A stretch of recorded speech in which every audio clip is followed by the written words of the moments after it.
नमस्कार साथियों, मैं हूं आपका होस्ट एवं दोस्त विवेक पांडे। लेकर आया हूं आपके सामने हिंदी का प्रसिद्ध कालजयी उपन्यास शेखर एक जीवनी, जिसके लेखक हैं सच्चिदानंद हीरानंद वात्स्यायन अज्ञे। अगर आप इस चैनल पर नए हैं तो चैनल को सब्सक्राइब करिएगा, वीडियो को लाइक करिएगा और ज़्यादा से ज़्यादा लोगों तक शेयर करिएगा, क्योंकि यह चैनल आपके सामने लेकर हाजिर होता है कविताएं, कहानियां, उपन्यास की ऑडियो बुक, इसके साथ ही पुस्तकों की समीक्षा। साथियों, अगर बात करें कि इस चैनल पे अब तक कितनी कहानियां, कितने उपन्यास या कविताएं आ चुकी हैं। अगर पहले बात करें तो प्रेम परक उपन्यास की, तो इस चैनल पर आया है इट एंड्स विद अस, जिसकी लेखिका हैं कॉलिन हूवर। अगर बात करते हैं पौराणिक उपन्यास की, तो उसमें द्रौपदी की महाभारत, सीतायण, ये दोनों किताबें प्रसिद्ध लेखिका चित्रा बनर्जी दिवाकरुणु की हैं। इसके बाद बात करते हैं भगवान श्री कृष्ण के ऊपर आधारित उपन्यास। उपन्यास का नाम है उपसंहार, जिसके लेखक हैं काशीनाथ सिंह। और अगर बात करें कि भवर्तमान राजनीति, सामाजिक व्यवस्था पर ऐसा कौन सा उपन्यास है जो इस चैनल पर आया है, तो उसमें आता है राग दरबारी, जिसके लेखक हैं श्रीलाल शुक्ल। और अगर कहानियों की बात करें तो प्रेमचंद की लगभग 150 प्लस कहानियां, उसके बाद अमरकांत की कहानी, मोहन राकेश की कहानी, जयशंकर प्रसाद की कहानी इस चैनल पर मौजूद है। अगर आपने अभी तक इस चैनल की प्लेलिस्ट को खोल के नहीं देखी है तो फटाफट जाइए, चैनल की प्लेलिस्ट खोलिए और वहां पर आपको मिलेगा कविताएं, कहानियां, उपन्यास, और आपको ऐसे वीडियो मिलेंगे जो आपकी जिंदगी को बदल देंगे। आइए चलते हैं आज की वीडियो पर। शेखर एक जीवनी उपन्यास का पहला खंड, जिसका नाम है उषा और ईश्वर। चलिए शुरू करते हैं। जीवन की गहनतम घटनाएं किसी अनजान क्षण में ही हो जाती हैं। घोर पीड़ा का उद्भव सदा ही रहस्यपूर्ण होता है। उसकी अनुभूति स्पष्ट होती है, किंतु उसका अंकुर कब, कहाँ, कैसे फूटा यह पता नहीं चलता, क्योंकि इसके लिए हम उस समय चौकन्ने नहीं होते। उसका जन्म भी इसी प्रकार अनजाने में हो गया था। देहात से भी बाहर एक वीरान भूमि में बहुत से टूटे फूटे खंडहरों के पास लगे हुए एक खेमे में उसका जन्म हुआ था। उस समय उसका पिता वहां उपस्थित नहीं था। उस समय उसकी माँ भी बेहोश थी, दाई थी। पर ऐसे तो प्रत्येक घटना को, प्रत्येक पीड़ा के उद्भव को देखने वाला कोई न कोई कहीं न कहीं होता है। प्रगति के प्रत्येक उफान का रहस्य कोई न कोई तो समझता ही है। पर जब हम किसी का परिचय नहीं जानते, जब हम उस द्वारा प्राप्त ज्ञान और अनुभूति का प्रत्यक्ष अनुभव नहीं कर पाते, तब हम कहते हैं कि वह है ही नहीं। उस नवजात शिशु ने अपने जन्म का अनुभव किया था या नहीं, यह कोई नहीं जानता। वह उस समय सचेत था भी या नहीं, इसका भी निर्णायक कोई नहीं है, क्योंकि प्रसूत बेला का कोई निश्चित वृत्तांत कहीं नहीं मिलता। सुनी सुनाई इतनी बात का पता अवश्य है कि उस समय के लगभग संध्या हो चुकी थी। पंछी चिल्ला चिल्ला कर घोंसले में सिमट कर किसी समाधिस्थ जिज्ञासा में, किसी क्रियाहीन विस्मय में चुप हो गए थे, और उन खंडहरों पर पहरा देने वाले चौकीदारों ने कोई बेसुरा सा राग आलापते हुए इधर उधर घूमना आरंभ कर दिया था। पर जैसे पीड़ा की स्पष्ट अनुभूति के बाद उपचार होने लगते हैं, वैसे ही जब उसकी माँ ने जाग कर थके हुए स्वर में कहा, हाय, तब सब और चहल पहल मच गई। तब उस नवजात शिशु को धोकर और साफ करके ब्राह्मण कुमार के उपयुक्त शरीर दिया जाने लगा। तंबू में बसने वाले 5-4 प्राणियों की दौड़ धूप होने लगी, इधर से उधर, उधर से इधर, निरर्थक, निरुद्देश्य। तब उसके पिता भी आए। उसे देखभाल कर उसका खिंचा खिंचा शरीर कुछ ढीला हो गया। उसके मुख पर किसी अनिष्ट निवारण की इच्छा से सिमटी हुई झुर्रियां बिखर कर खो गई, और वे किसी आधे सुखपूर्ण, आधे संतोषपूर्ण विचार में चुप खड़े रहे। तब पंडित पुरोहित भी आए और एक बौद्ध भिक्षु भी, और सभी अपने अपने संसार में उस नवजात शिशु का स्थान निर्दिष्ट करने में, अपने जीवन विधान की श्रृंखला में एक कड़ी उनके लिए जोड़ने में जुट गए। जिन खंडहरों के मध्य में उसका जन्म हुआ था, वे एक बौद्ध विहार के खंडहर थे। वहां उसी दिन गौतम बुद्ध की अस्थियों की एक मंजूषा निकली थी, जिसकी उपासना करने वे भिक्षु अपने पिता के पास अतिथि होकर आए थे। वहां आकर जब उन्होंने देखा कि उसी दिन इस शिशु का जन्म हुआ है, तब उन्होंने पिता से कहा, यह शिशु बुद्ध का अवतार है, इसको बौद्ध धर्म की दीक्षा देना। पिता ने कहा, अच्छा। जो पुरोहित आए हुए थे उन्होंने कहा, यह लड़का ब्राह्मण कुल में उत्पन्न हुआ है, इसके संस्कार भी कुल के उपयुक्त होने चाहिए। बुद्ध के प्रभाव से यह अहिंसा का पुजारी होगा और ब्राह्मणत्व का नाम उज्ज्वल करेगा। माँ ने कहा, ठीक है। पिता ने कुछ सोचते सोचते कहा, इसका नाम बुद्धदेव रखना चाहिए। माँ ने मन ही मन कहा, मैं तो इसे टाऊ कहूंगी और प्रत्यक्ष बोलूंगी। मैं इसकी ओर से प्रण करती हूँ कि इसे आजन्म निरामिष भोजी रखूंगी। पिता ने मन ही मन निश्चय किया कि मैं इसे इंजीनियर बनाऊंगा ताकि यह नए नगरों का निर्माण करे। माँ ने मन में कहा, मेरा टाऊ बैरिस्टर होगा और पिपीलियों का रक्षक होगा। इसी प्रकार बोध होने से पहले ही बालक का जीवन एक रूढ़ में बंध गया था। बहुत से अनुभूत किंतु सुदृढ़ बंधन उसके जीवन में छा गए थे। वह बिक गया था। कहते हैं कि मानव अपने बंधन आप बनाता है, पर जो बंधन उत्पत्ति के समय से ही उसके पैरों में पड़े होते हैं और जिनके काटने भर में अनेक के जीवन बीत जाते हैं, उनका उत्तरदायी कौन है?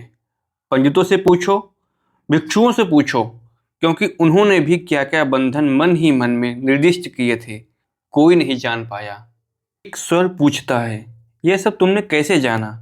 हम शायद कभी इस बात का ध्यान नहीं करते कि शिशु में एक संपूर्ण मानवीय चेतना का उदय कब से होता है।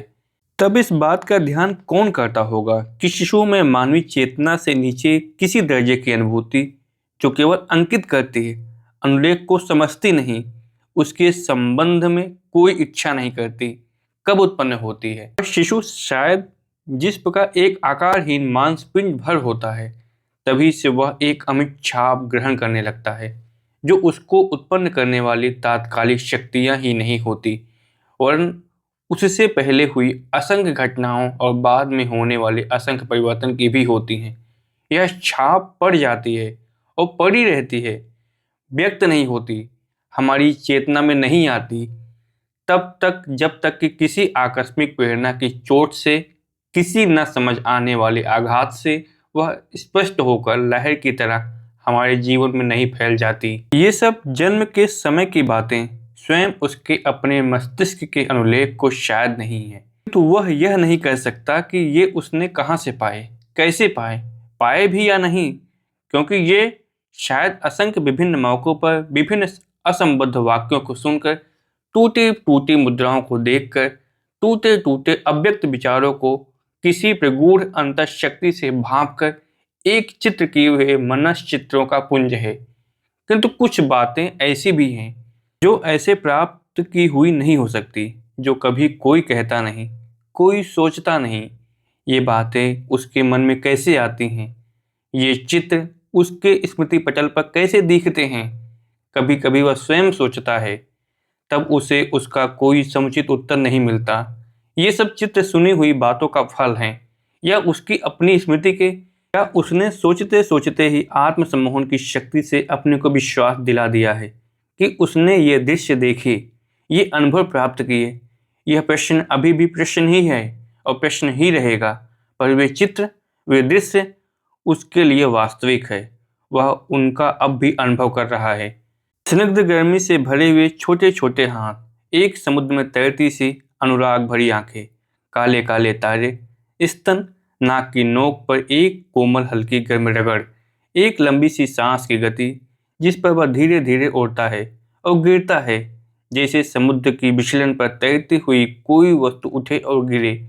वे सब क्या हैं? श्रुतियाँ, स्मृतियाँ या आत्म व्यामोह जनित भावनाएं जिनकी सत्यता कुछ नहीं। ऐसी ऐसी स्मृतियाँ या अर्धस्मृतियाँ तो अनेक हैं, किंतु यह एक विचित्र बात है कि उसके जीवन की जो सबसे पहली दो एक घटना उसे ठीक तौर पर अपनी अनुभूति से याद हैं। वे इन तीनों महती प्रेरणाओं का चित्र प्रस्तुत करती हैं, जो प्रत्येक मानव के जीवन का अनुशासन करती हैं। अहंता, भय और सेक्स। क्यों? इन तीनों शक्तियों का इतना शीघ्र उद्भास जीवन की पहली पहली स्मृतियों में उसका विद्यमान होना यह जताता है कि ये कितने महत्वपूर्ण हैं कि मानव उन्हें अपनी मानवता के साथ ही पाता है, बात की परिस्थिति या व्यवहार से नहीं। उन स्मृतियों में पहली कौन है, कौन बात की, इसका निरूपण करना कठिन है, क्योंकि वे लगभग एक ही काल की हैं। इसीलिए उन्हें एक ही स्मृति के दो पर्दों के भाग साथ साथ दिखा देना ही ठीक है, क्योंकि वे सब मिलकर किसी बात को दिखाती हैं। उनका नामकरण हो चुका है। उसने बड़ी बड़ी आंखों से होम की अग्नि भी देख ली है और अपने भोले कानों में कोई फुसफुसाकर कहा हुआ मंत्र भी सुन लिया है। उसकी आयु होगी करीब 3 वर्ष, किंतु उसका भोला विजयी दर्प ऐसा है जैसा नेपोलियन लाख वर्ष तक विजयी रहकर भी नहीं प्राप्त कर पाता। वह अपने को उत्तरदायी समझने लगा है और गंभीर रहता है, इसलिए उसे अपने बड़ों से भी सम्मान और यह विश्वास मिलता है कि वह वास्तव में काफ़ी बड़ा हो गया है। उसे कभी कभी काम भी बताए जाते हैं जिन्हें वह अभिमान भरी प्रसन्नता से करता है। आज भी उसे एक काम देकर भेजा गया है। उसका बड़ा भाई बीमार है, अतः उसे कहा गया है कि जाकर डॉक्टर को लिवा लाए। वह इसीलिए घर से चलकर इतनी दूर डॉक्टर के घर के पथ पर आया है, किंतु उसकी उत्तरदायित्व भावना यही है कि उसे कोई महत्व का काम सुपुर्द किया जाए। उसे करने ही के विषय में वह अपने को बाध्य नहीं समझता। कई बार काम मिलने की प्रसन्नता में वह उसे करना ही भूल जाता है। जैसे आज इतनी दूर आकर वह अब कर्तव्यनिष्ठ दूत नहीं, फिर एक बालक बन गया। उसके मन की हंसी जाग उठी और उसे खेल के लिए बुलाती है। उस स्वर से कोई उपेक्षा कोई भी आत्माभिमानी बालक नहीं कह सकता। सड़क की ओर जो गोल सा लाल लाल लेटर बॉक्स है, उसी ने बालक का ध्यान आकृष्ट किया। वो किसी तरह उस पर चढ़ गया। ऐसे सवार है जैसे घोड़े की पीठ पड़ी हो और उसकी चोटी पर लगी हुई खूंटी को एक हाथ से रह रहकर ऐसे खींचता है जैसे वह लगाम हो। दूसरे हाथ से वह अपने घोड़े की गर्दन थपथपाता है जैसे उसने पिता को करते देखा है। वह सम्राट है, अपने विजयी घोड़ों पर बैठा है और संसार को ललकार रहा है। जब भी कोई राही उसके पास से होकर निकलता है, तब वह उसे मुंह चिढ़ाता है और पुकार कर जो मन में आता है कह डालता है।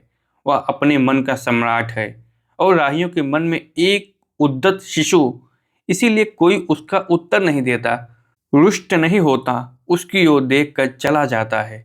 वह संसार से एक लेटर बॉक्स की ऊंचाई भर ऊंचा है। अपने उस आसन से वह सारा संसार देखता है, उसकी क्षुद्रता पर हंसता है। तभी डाकिया, क्षुद्र संसार का क्षुद्र डाकिया आकर उसके स्वप्न को तोड़ देता है, उसे वहां से उतर जाने को कहता है और उसके तत्काल न मानने पर झटक कर फिर कहता है। तब हत वैभव शिशु सम्राट अपना बदला भी लेते हैं कि उतरते समय डाकिये की उंगलियों पर गिरते हैं, उसे कुचल देते हैं और भाग जाते हैं। घर पहुंचकर ही दम लेते हैं और फूले हुए श्वास को शांत करते करते अपने को विश्वास दिला देते हैं कि अब वे विजयी हैं। जबकि सहसा पिता की हथेली का आघात उन्हें याद दिलाता है कि वे एक छोटे से पराधीन शिशु भर हैं जिसे डॉक्टर को बुलाने भेजा गया था और जो उसे बिना बुलाए ही बिना उसके घर गए ही लौट आया है, और वह भी घंटा भर लगाकर। और दूसरी स्मृति, वह अकेला अजायब घर में फिर रहा है। उस कमरे में वन और हिंसक पशु प्रदर्शित किए गए हैं। एकाएक वह देखता है उसके सामने एक भीमकाय बाघ प्रकट हो गया, एक पंजा झपटने के लिए उठा। भयंकर दांत, वह जीभ, आरक्त आंखें और चीख कर वह उठता है, भय से विकल होकर और भागता है। वह बाघ केवल एक चर्म के अंदर भरा हुआ फूंस है।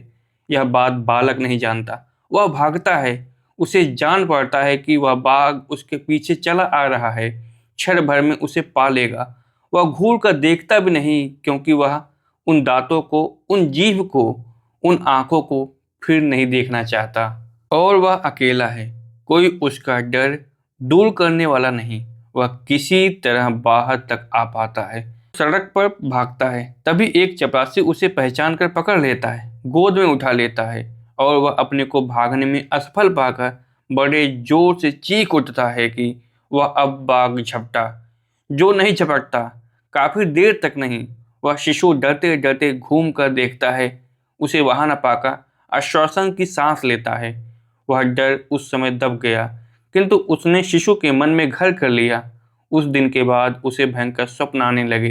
रात को वह चीख चीख कर उठता है और कभी जाग कर यदि पाता है कि कमरे में अंधेरा है, तब तो वह अंधकार एक नहीं असंख्य बाघों से सजीव हो उठता है, एक से एक खूंखार।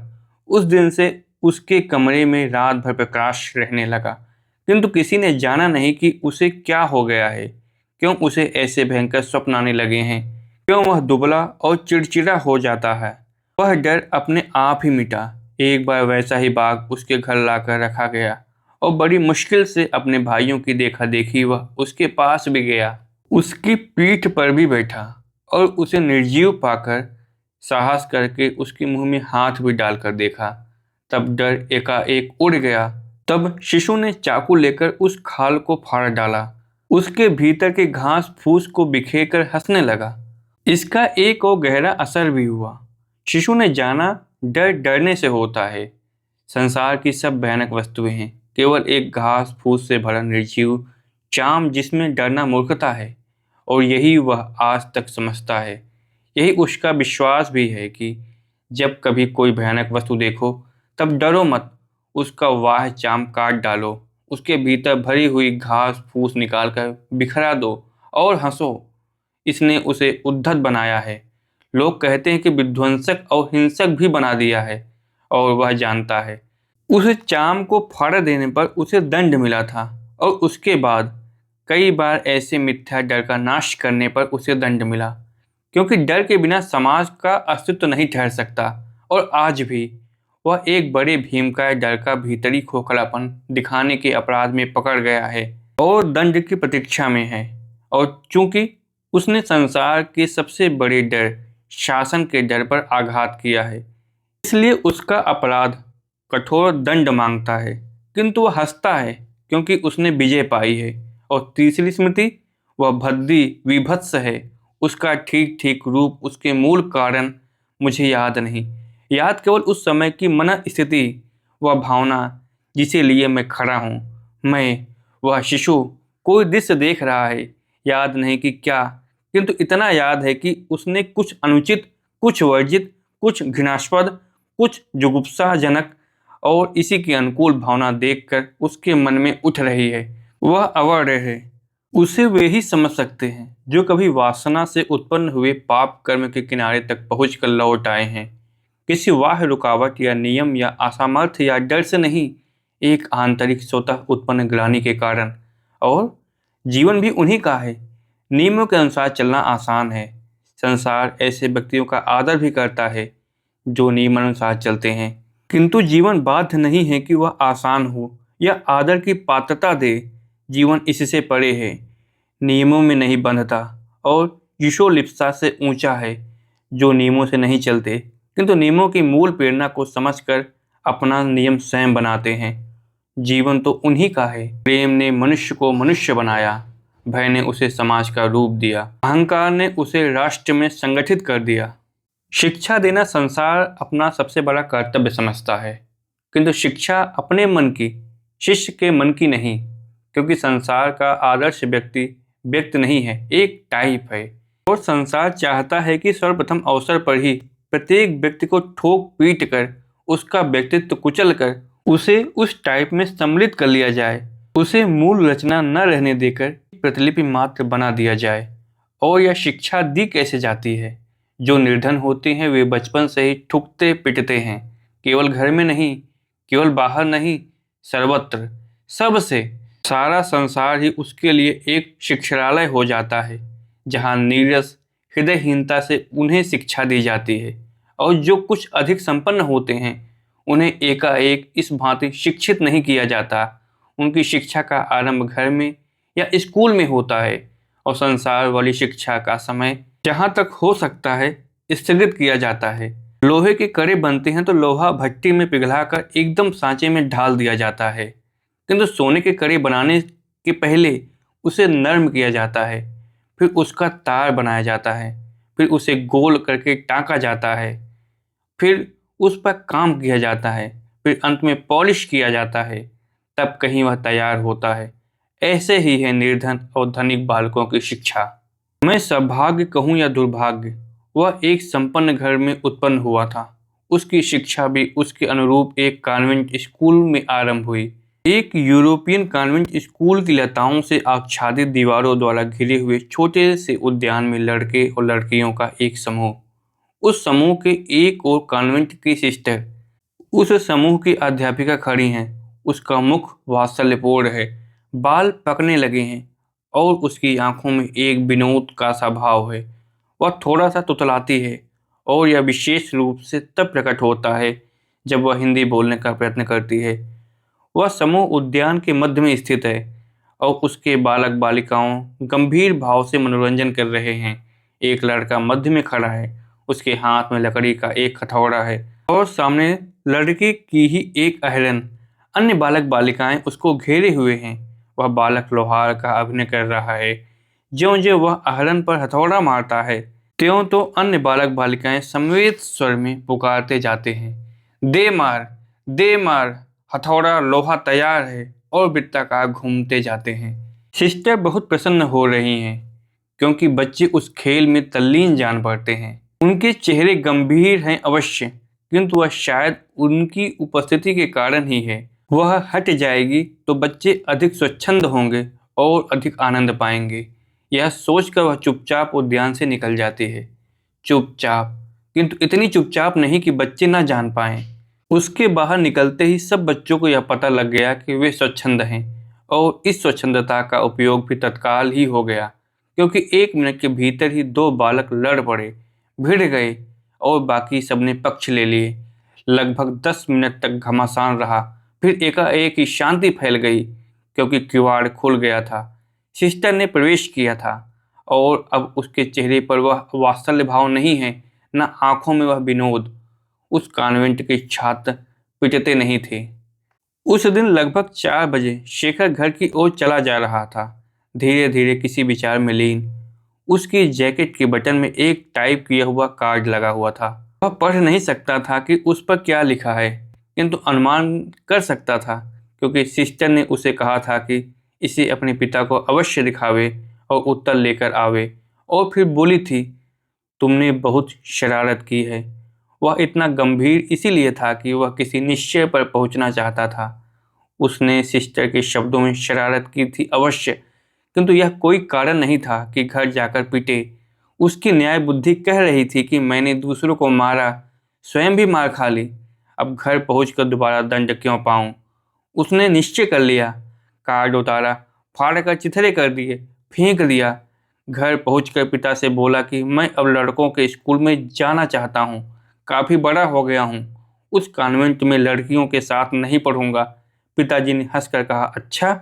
उसे सिस्टर की विनोद भरी आंखें बार बार याद आने लगी, जो उसकी और कार्ड के उत्तर की प्रतीक्षा कर रही होंगी, और वह याद उसके लिए कितनी आह्लादकर थी। वह चिल्ला चिल्ला कर कहने लगा, उसे करने दो प्रतीक्षा, मैं जाऊंगा स्कूल, स्कूल।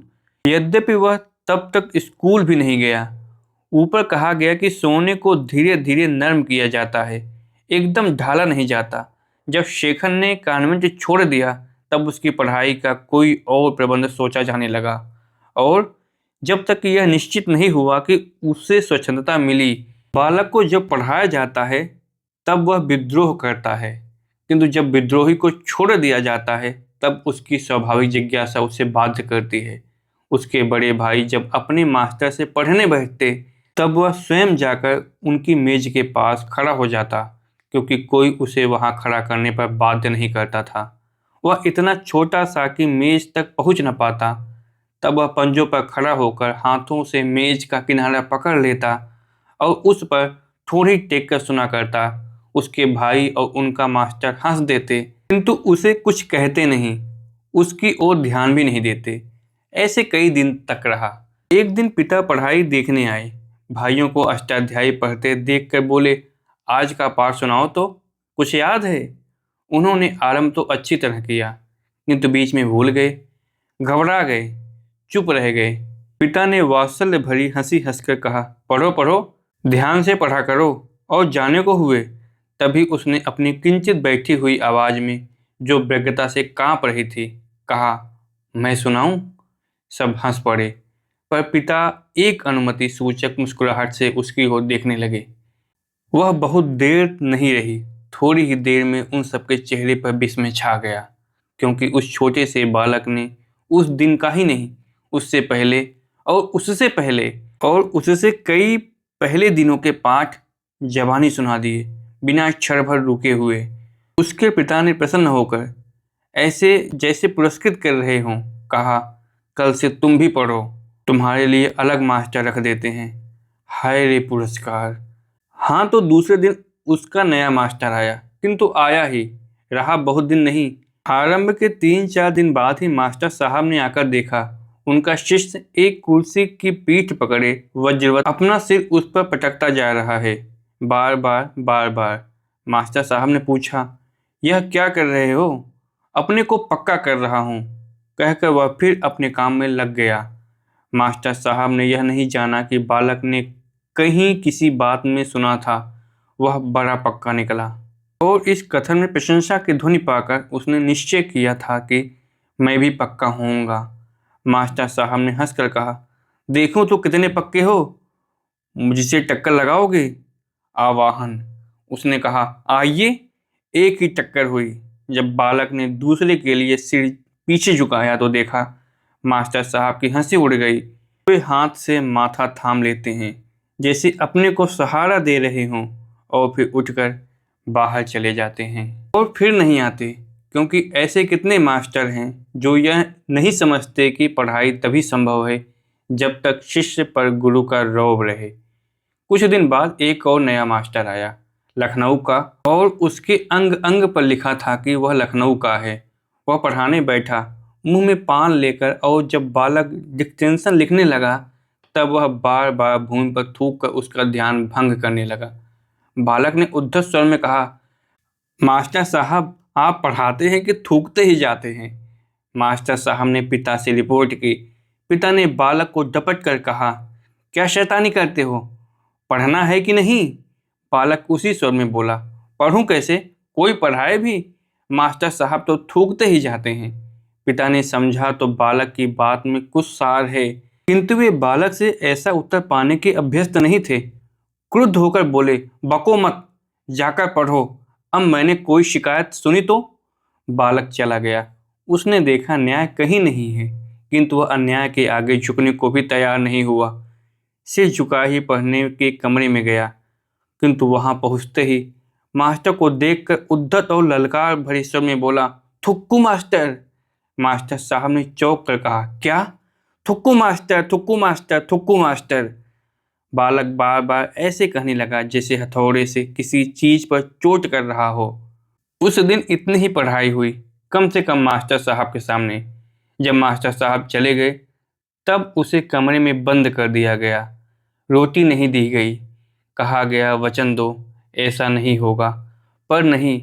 बालक थककर सो गया, वहीं रहा तब तक जब तक कि दूसरे दिन फिर पढ़ाई का समय नहीं हो गया और उसे मास्टर साहब के सामने नहीं उपस्थित किया गया, और उसने फिर उसी प्रकार कहना आरंभ नहीं किया, थुक्कू मास्टर, थुक्कू मास्टर, थुक्कू मास्टर।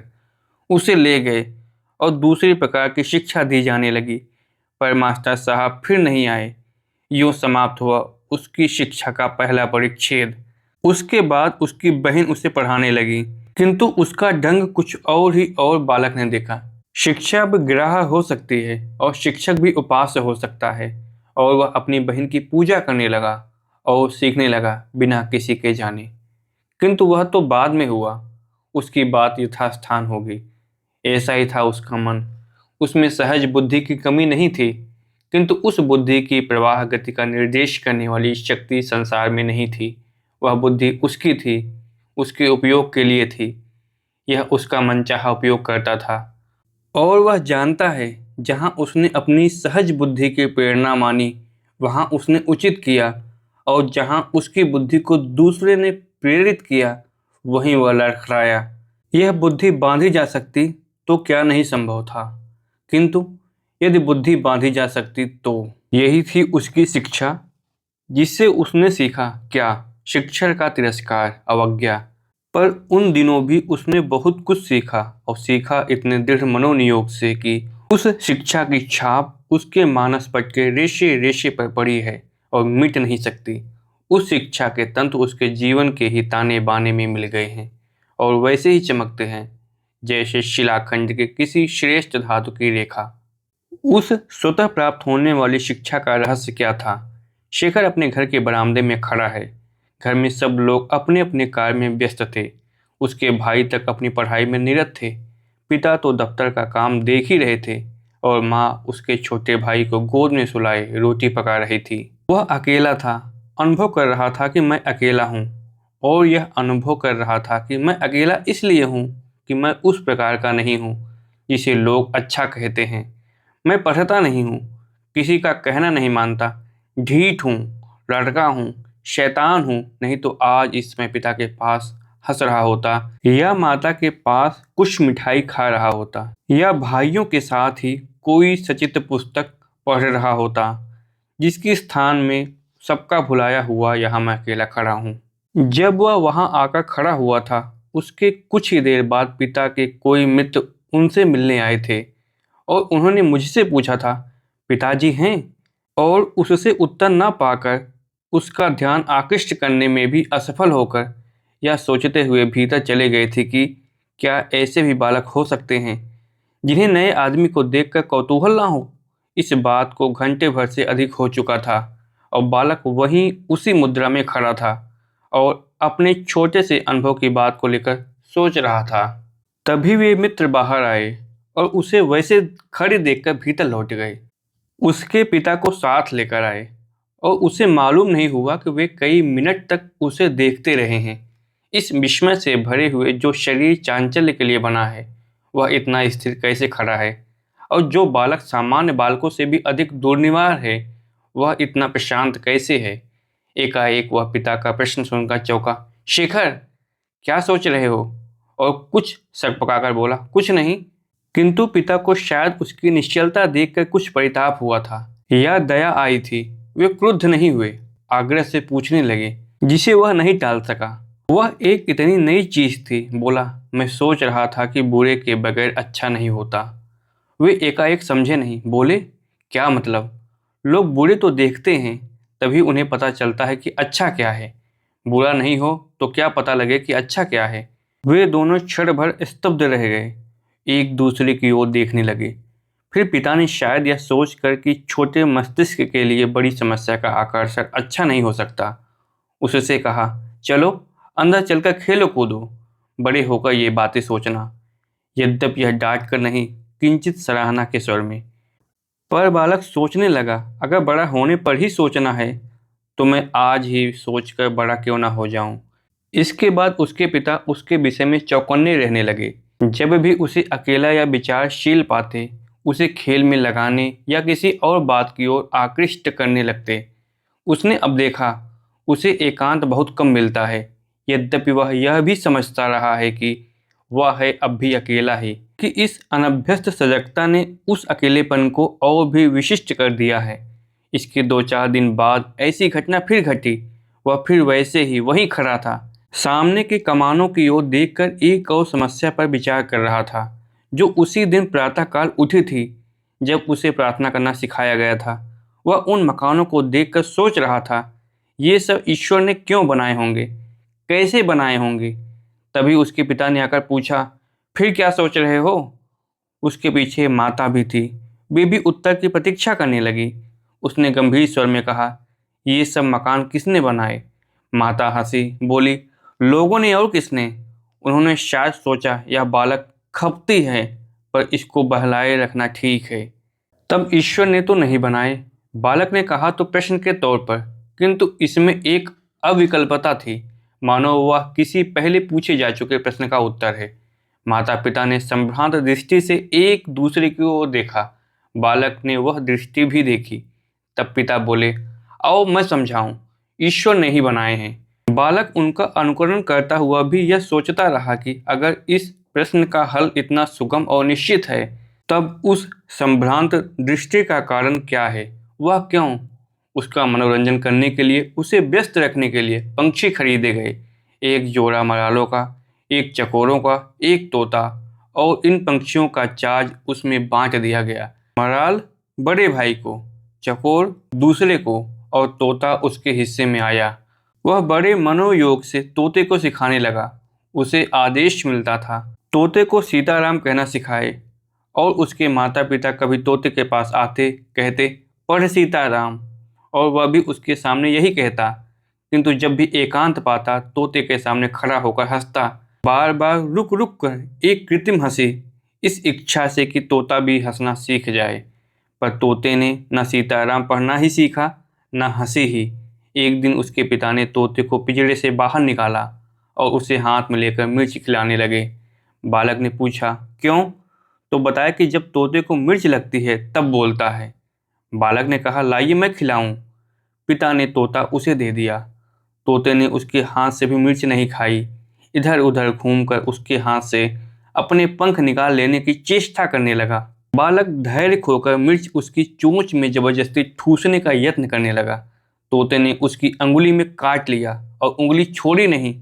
बालक ने तोते को छोड़कर हाथ को जोर से झटक कर उंगली छुड़ा ली। बालक अपनी आहत उंगली को देखता रहा। तोता उड़कर घर के सामने एक पीपल के वृक्ष पर जा बैठा।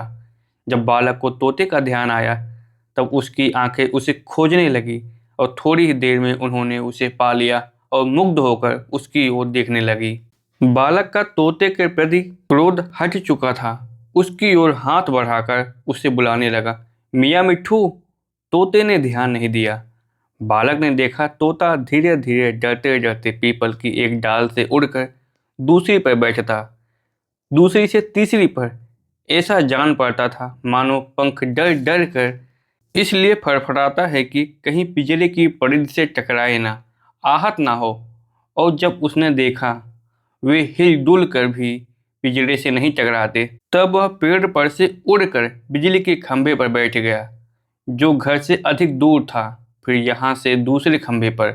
बालक को जान पड़ा, वह अपने को विश्वास दिला रहा है कि अब पिंजरे के शिखचों से घिरा नहीं हूँ, बाहर हूँ, स्वच्छंद हूँ। और फिर एकाएक आह्लादित और अभिमान से भरकर उड़ गया, दृष्टि की सीमा से परे।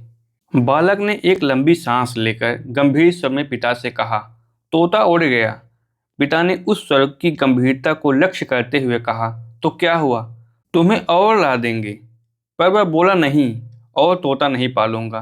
पिता हंसकर बोले, क्यों? उंगली में काट खाया इसलिए? और अनेक पंछी हैं, कोई पाल लेना, मेरे साथ चलकर चुन लेना, खरीद लेना। नहीं, अब कोई पंछी नहीं पालूंगा। वह कभी कभी उसे विचार आता, इन मरालों और चकोरों को भी भगा दिया जाए, पर शायद यह विचार है कि ये पिंजरों में बंद नहीं हैं, उड़कर जा सकते हैं, फिर भी इच्छा से यही रहते हैं, उसे रोक देता है। एक बार उसका मंझला भाई बीमार हुआ, और बहुत बीमार हुआ। बहुधा दिन में ज्वर के कारण वह प्रलाप करने लगा और तब सदा ही कहता था, मेरे चकोर लाओ, मेरे चकोर। चकोर कहाँ है मेरे चकोर? और चकोर लाकर उसके पास बिठा दिया जाते, तब उसके ऊपर हाथ रखकर शांत हो जाता, सो भी जाता। वह काफी क्षीण हो गया था। एक दिन उसके ज्वर का ताप इतना अधिक हुआ कि उसका प्रलाप भी बंद हो गया। वह शून्य सा, अर्धमूर्छित सा छत की ओर देखता पड़ा रहा। उसने चकोर नहीं मांगे, पर वे स्वयं आए। उसके माता पिता उसके पास निश्चिंत खड़े थे। उन्होंने देखा एक चकोर आकर उसके सिरहाने बैठ गया और एक धीरे धीरे चारपाई का चक्कर काटने लगा। और उन्हें ऐसा जान पड़ा, उस कमरे के वातावरण में किसी अपूर्व खिंचाव का अनुभव चकोर भी कर रहे हैं और साथ ही अपनी मांग न होने के कारण दुखी हैं। जो चकोर रोगी की चारपाई की चक्कर काट रहा था, उसकी गति धीरे धीरे उद्भ्रांत होती जा रही थी। पैर लड़खड़ा से रहे थे और उसका जोड़ा चकोरी, जो रोगी के सिरहाने बैठी थी, चिंतित सी उसे देख रही थी, पर अपने स्थान से हटती नहीं थी। चकोर थककर रोगी के पैताने बैठ गया। उसकी ग्रीवा मानो निद्रा से झुक गई है। उसका शरीर ढीला पड़ गया। थोड़ी देर बाद सबने देखा, उसका शरीर ढुलक कर एक ओर गिर गया है और अकड़ने लगा है। उसके थोड़ी देर बाद ही रोगी ने मूर्छना से प्रलाप की अवस्था में आकर कहा, मेरे चकोर। कुछ दिन बाद रोगी अच्छा हो गया, ना जाने क्यों। तब तक वह एक चकोर से तुष्ट रहता, दूसरे का उसे ध्यान ही नहीं हुआ। किंतु जब वह चारपाई से उठा तभी उसने मांगा, दूसरा चकोर कहाँ है? किसी को उसे बताने का साहस नहीं हुआ। थोड़े दिन बाद चकोरी भी चुपचाप वहां से हटा दी गई, दे दी गई। उसे कभी कभी याद आता है और वह पूछ बैठता है, मेरे चकोर। खिन्न भी हो जाता है, किंतु वह धीरे धीरे उसे भूल गया और उसके विषय में सत्य को भी जान गया। शेखर के पास उसका कोई संतोषजनक हल नहीं है और वह इसके बारे में कोई राय नहीं बना सकता। वह इतना ही जानता है, उसने कुछ सीखा है और बड़ी गहरी स्वीकृति से सीखा है। क्या सीखा? यह भी वह नहीं बता सकता। शायद विश्वास, शायद निष्ठा, शायद पता नहीं क्या। मलालों का क्या हुआ उसे पता नहीं। शायद वे दे दिए गए हों, क्योंकि वे उन चकोरों के स्मारक थे। वे पंक्षी शेखर के जीवन से निकल गए। उसके बाद घर में और पंक्षी भी नहीं लाए गए। किंतु क्या शेखर के मन से भी वे निकल गए? शेखर ने देखा, उसके संसार के अलावा एक और संसार है, जिसमें पंक्षी रहते हैं, जिसमें स्वच्छंदता है, जिसमें विश्वास है, जिसमें स्नेह है, जिसमें सोचने की या खोलने की अबाध स्वतंत्रता है, जिसका एकमात्र नियम है, वही हो जो कि तुम हो। और वह संसार उसके लिए एक स्वर्ग, एक अत्यंत वांछित स्वप्न हो गया। उसकी कुल यंत्रणाओं से उन्मुक्ति का द्वार, उसकी अकेलेपन में उसका सहारा। इससे क्या कि उसकी सभी धारणाएं झूठी थी।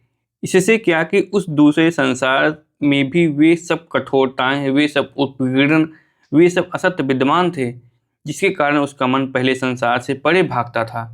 इससे क्या कि जो वस्तुएं पहले संसार में स्वप्न मात्र थी, वे इस दूसरे संसार में भी स्वप्न का ही अस्तित्व नहीं रखती थी ही नहीं। उसे एक सहारा चाहिए था, और वह इस काल्पनिक संसार से मिला। इसलिए यह कल्पना सच्ची है, सात्विक है, इसीलिए वह संसार है और रहेगा। एक दिन वह संध्या समय एक बाग में गया। उस समय वह मानो पंछियों से भरा रहा था, और वे सब अनियंत्रित बाड़ियों से अपने प्राणों का आवाहन कर रहे थे। कितना मधुर आवाहन!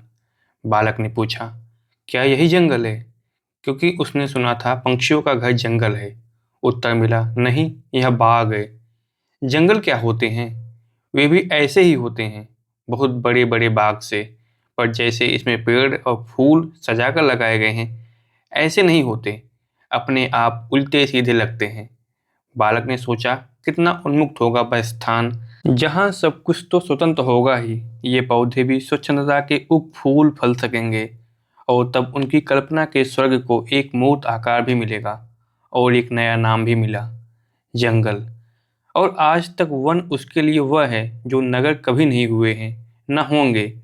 आज उसका वह पहला स्वप्न उस उच्च शिखर से उतर आया है। जंगल अब स्वर्ग नहीं रहे हैं, किंतु वह वन प्रेम को पुष्ट करने वाली भी बहुत सी बातें हुई है, और आज भी वह इस पिंजरे में बद्ध होकर वनों का ध्यान करता है, जहाँ उस तोते की तरह वो अभी पंख नहीं फड़फड़ाता कि पिंजरे की चोट न लगे, क्योंकि वह भी अनुभव से सीख चुका है कि चोट लगती है। पर क्या उसकी आत्मा भी बद्ध है? क्या उसके भी चोटें लग सकती हैं? क्या वह भी पंख नहीं फड़फड़ा सकती? वह आत्मा विचरती है अपने वनों में, जहाँ उसका स्वर्ग है आबाद। किंतु वह सब उसके शिक्षण, स्वतः प्राप्त शिक्षण का एक पहलू ही था। उसकी शिक्षा उससे कहीं विस्तृत क्षेत्र में हो रही थी। यूं कहा जा सकता है कि यह उसकी शिक्षा का मूल था। वह अंश था कि जो भूमि के नीचे अदृश्य रहता है। इसने उसके चरित्र को स्थायित्व दिया था। किंतु उस चरित्र को बनाने वाली शिक्षा, उसकी शिक्षा का वह अंश जो भूमि के ऊपर दृश्य होकर काम करता था, वह और था। पहली शिक्षा उसे स्थायित्व देती थी, तो यह उसे गति देती थी। पहली ने उसमें गौरव जगाया, तो दूसरी ने प्रवाह की दिशा इंगित की। उसके खेल के साथियों में एक लड़की भी थी, जिसका नाम कोई नहीं जानता था। सब उसे फूला कहकर संबोधन करते थे। वह उसके पड़ोस में रहने वाली एक विधवा की लड़की थी। फूला उसके सब खेलों में शामिल होती थी, और खेल ही खेल में वे एक दूसरे के घर में प्रवेश कर जाते थे। उसमें बालकोचित पूरी स्वच्छंदता थी, किंतु एक दिन उसे घर से आज्ञा मिली कि वह यदि पड़ोस वाले घर में चला भी जाए, तो वहाँ कुछ खाए पिए नहीं, कुछ भी ग्रहण न करे, क्योंकि वे छोटी जात के हैं। उसने पूछा कि क्या और लोग भी उनके साथ नहीं खाते? तो उत्तर मिला, नहीं, अच्छी जाति का कोई नहीं खाता। तो फिर उसके साथ खेलते क्यों हैं, बोलते क्यों हैं? तो उत्तर नहीं मिला। उसने फिर पूछा, तो उत्तर मिला, सिर मत खाओ, तुम्हें जो कहा जाए मान लिया करो, बहुत बातें मत बनाया करो। बालक चला गया। उस दिन से वह खेल में कुछ अलग सा रहने लगा, विशेषतः जब फूला उपस्थित होती थी। इसलिए नहीं कि वह विशेष आज्ञाकारी हो गया था, केवल इसलिए कि वह चाहता था पहले कोई हल कर लिया जाए, इसी निश्चय पर पहुंचा जाए, और इसी के लिए वह खेल में भी सोचता रहता था। इस समस्या का हल 4-5 हजार वर्ष पूर्व भी नहीं हो पाया है, किंतु बालक के आत्मविश्वास के आगे 4-5 हजार वर्ष क्या चीज है। वह काल की गति पहचानता ही नहीं। उसके लिए केवल दो अवस्थाएं हैं, प्रकाश और अंधकार, जागृति और निद्रा। इसलिए उसके वास्ते काल की गति का अस्तित्व ही नहीं है। उसके लिए है केवल प्रकाश और अंधकार का संघर्ष। उन दिनों तक वे घर के भीतर सोते थे, किंतु तब से उन्होंने कोठे पर सोना आरंभ कर दिया, क्योंकि गर्मी आ गई थी। उनके कोठे के साथ ही सटा हुआ उस विधवा के घर का कोठा था। बीच की दीवार थी, अधिक ऊंची नहीं थी, अतः उसके ओर की बातें दूसरी ओर सुन पड़ती थी। बालक जब सोने आता तब कभी कभी फूला का खिलखिलाकर हंसना उस तक पहुंचता और वह समस्या उसके आगे फिर आ जाती। कभी जब वह सुनता, फूला की माँ उसे पुकार कर कहती है, फूला आ रोटी खा ले, तब उसे जान पड़ता वे अत्यंत दुखी होकर खाने बैठे हैं, क्योंकि कोई उनके साथ खाने को तैयार नहीं होता। उसे लगता वे मानो छिपकर चोरी से खा रहे हैं, क्योंकि वे किसी के सामने बैठकर खाने के हकदार नहीं हैं। वह सोचता था ये खाना खा कैसे सकती होंगी। वह अक्सर सुनता खाना खाने के बाद माँ बेटी हंसती खेलती थी, और खेल में एक अंश यह भी था कि कभी कभी माँ बेटी से पूछती, फूला हम लोग कौन हैं, और उसके हंसने पर या पता नहीं कहने पर उसे समझाती, तू कह हम हैं। बालक ने एक दिन माँ से पूछा था क्या होता है, तो माँ ने उसे बताया था कि एक छोटी जात का नाम है, और फिर अंगूठे से साथ वाले घर की ओर इशारा करके कहा था, ये लोग हैं ना। और उस दिन से बालक सोचा करता, यदि ये छोटी जात है तो वे इसे छिपाते क्यों नहीं। क्या कारण है कि माँ अपनी बेटी को बार बार याद दिलाती है, और माँ के स्वर में अभिमान भी होता है। बालक के मन में यह प्रश्न ही रहा। वह दूर बैठे उस विधवा की पूजा तक करने लग गया था, जो इस बात का अभिमान करती है। फूला भी उसके लिए एक पददलित देवी सी हो गई, किंतु उसका उसके घर जाना नहीं हुआ। वह नित्य रात को उसकी हंसी सुनकर सोचता, मैं भी उसके खेल में शामिल हो सकूं, किंतु दिन में वह उस घर के बाहर ही रुक जाता और लौट आता, ना जाने क्यों। आज वह समझता है उस भाव को, आज वह उस भयंकर यंत्रणा को भी कुछ अनुमान कर सकता है, जिसे भोग चुकने के बाद ही उस विधवा माँ ने एक स्वरक्षात्मक अस्त्र की तरह यह अभिमान प्राणों से भरा होगा। वह आज भी समझ सकता है कि किस तृप्त अवमानना के भाव में वह फूला को भी अभिमान करना सिखाती होगी। आज वह जानता है कि इस प्रकार यह समस्या दूर नहीं हो सकती, किंतु अभिमान अनुचित है। किंतु यह जानकर भी उसकी विवशता से सहानुभूति और संवेदना का अनुभव करता है। आज वह समझता है कि कैसे यहूदी लोग संसार की सबसे अपमानित और प्रतिष्ठित जाति होकर उसी अपमान और प्रतिपीड़न से अपने जीवन शक्ति पाते हैं, अवज्ञा से भरकर झुकते हैं और नष्ट नहीं होते। किंतु आज जो फल वह ज्ञान के वृक्ष से तोड़ रहा है, उसका बीज वही बोया था उसी दिन। उसके बहुत दिन बाद की, 20 वर्ष बाद की एक बात मुझे याद आती है। उन दिनों जब मैं भागा फिरता था आत्मरक्षा के लिए, एक दिन ज्येष्ठ के कड़ाके की धूप में मैं और एक और व्यक्ति 20 मील चलकर आए थे। प्यास बहुत लगी थी, पानी कहीं दिख नहीं पड़ता था। हम सड़क पर चुपचाप चले जा रहे थे। एकाएक हमें सामने आता हुआ एक व्यक्ति दिखाई दिया। मैंने उससे पूछा, क्यों भाई, यहाँ कहीं पानी मिलेगा? यह पास तो नहीं है, वह उधर नदी है, वहाँ होगा। कितनी दूर? यही कोई 30 मील। मुझे एक विचार आया। मैंने पूछा, तुम कहाँ रहते हो? उसने एक को इशारा करके कहा, यहाँ पास ही मेरा घर है, उस झुरमुट के पीछे। तो वहाँ तो पानी होगा। नहीं जी। ऐं? घर में पानी नहीं होगा तो तुम्हारा काम कैसे चलता है? वह चुप। मैंने फिर कहा, चलो पानी पिला दो ना, बहुत प्यासे हैं। वह फिर चुप। मैंने कहा, तुम नहीं आते तो ना सही, हम वहीं मांग लेंगे, वहाँ कोई है? वह फिर चुप, किंतु थोड़ी देर बाद बोला, बाबूजी, आप कौन जात हैं? हम जात पात तो नहीं मानते, पर वैसे अगर तुम्हें कोई डर है तो हम हैं ब्राह्मण ही, तुम्हारे बर्तन भ्रष्ट नहीं होंगे। नहीं, कोई बात नहीं, कहकर वह चुप रहा। फिर बोला, आप आगे जाकर ही पी लीजिएगा। हमें कुछ आशा हुई थी, मिट्टी में मिल गई। मैंने कहा, आखिर तुम पानी क्यों नहीं पिलाते? तब उसने विवश होकर उत्तर दिया, बाबूजी, हम छोटी जात के हैं। मैं एकाएक हंस पड़ा। बस यही बात थी, हम जात नहीं मानते, तुम हमारे बराबर हो। नहीं बाबूजी, ऐसा नहीं हो सकता। अच्छा, तुम नहीं पिलाओगे तो हम खुद पी लेंगे। बताओ, रास्ता किधर से है? नहीं बाबूजी, यह।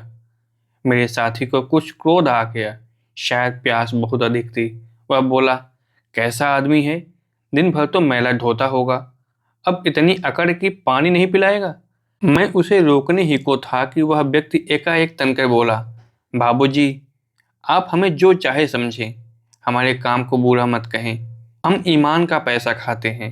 मैंने सोचा, एक साथ ही इतनी दीन विनय और इतना अभिमान, और मैंने सोचा कि यह उचित ही है।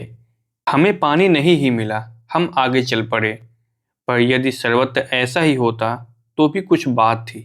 मैं जानता हूँ कि यह नहीं है। कई जगह ऐसी अवज्ञा, यह आत्माभिमान नहीं है, वहाँ है केवल दैन्य संपूर्ण दासत्व। वहाँ माता पिता अपने बच्चों को बोध कराते हैं, अवज्ञा के लिए नहीं, स्वीकृति के लिए झुकना सिखाते हैं, अभिमान से नहीं, दासत्व भाव से।